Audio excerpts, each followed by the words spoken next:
from Keyhaven and its trap, which, however, didn't stop us. We keep going.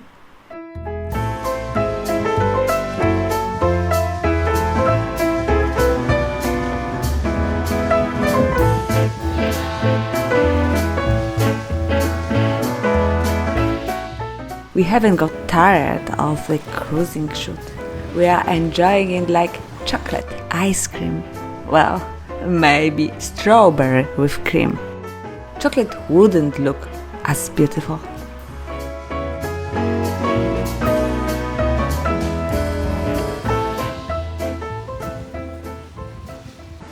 What kind of buoy is this? It's a nose. Here, you think about these triangles. What's between the She hands? knows. Nose. Just said no. She's been taught well. We sail into Wotton Creek, familiar place. It's where those amazing mud formations of unknown origin form. Those who don't remember can find the link to the episode at the top. Good thing is, this time I'm not waving my arms trying to show where at the top.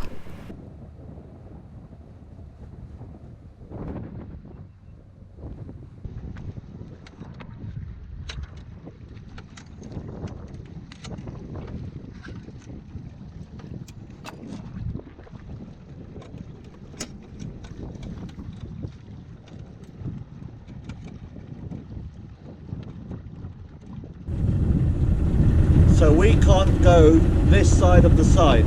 Yeah, you're going to go beyond it. Yeah. Okay.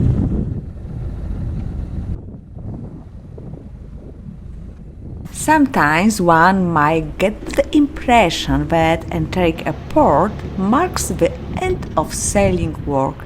Well, no, I would say quite opposite. There's still much to do.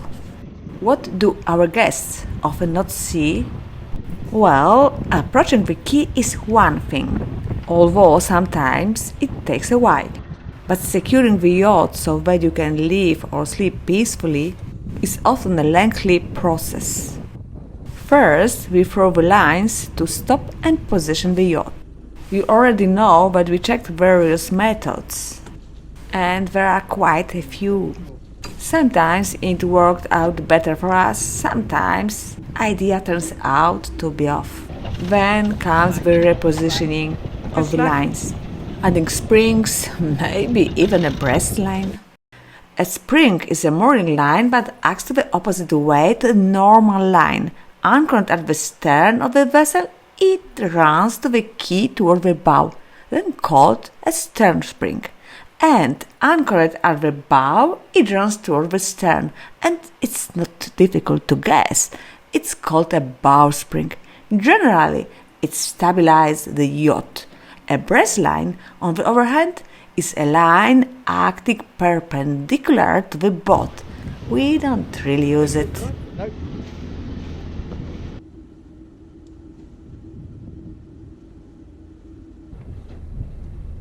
I have another rope to put across here. You're moored? Yeah, station. It's not very long. It's short. Put it on.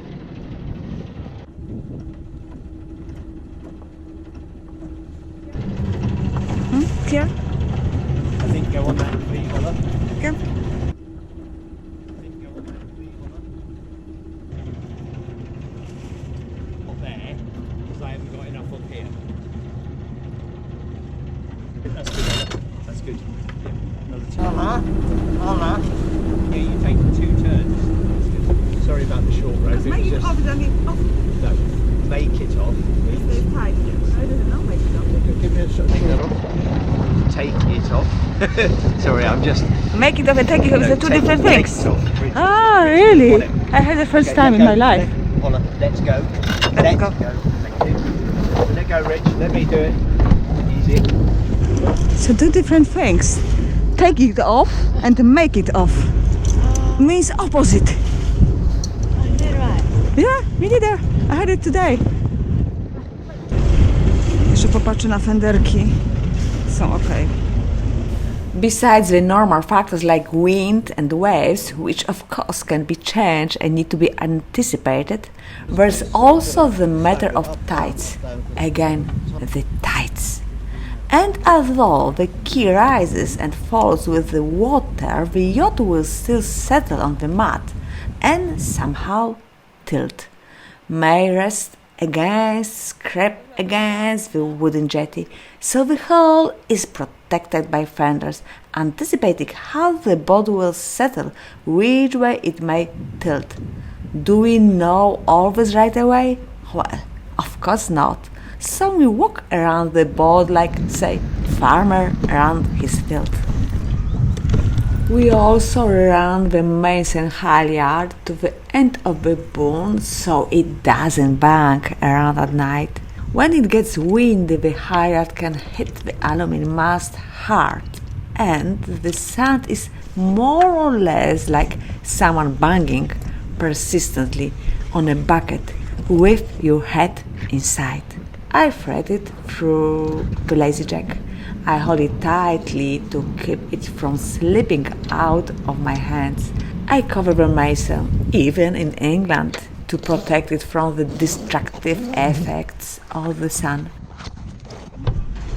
To the end, because Richard is punching his head about this. It's cursing in English.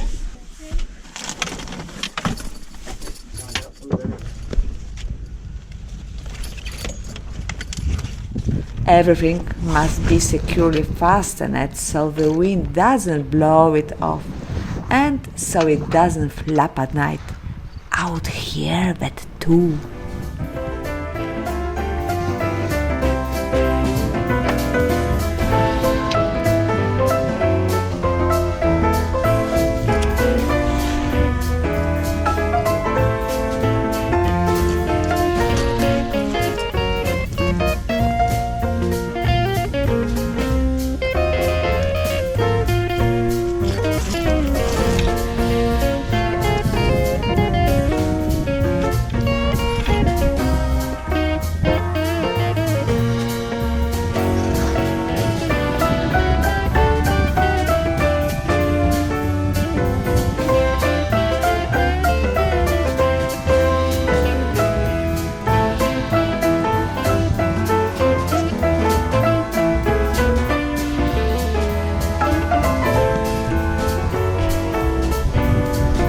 To the outsider, it might look like That's it for today. Thank you for going through all this mooring with us. See you in the next episode. Bye!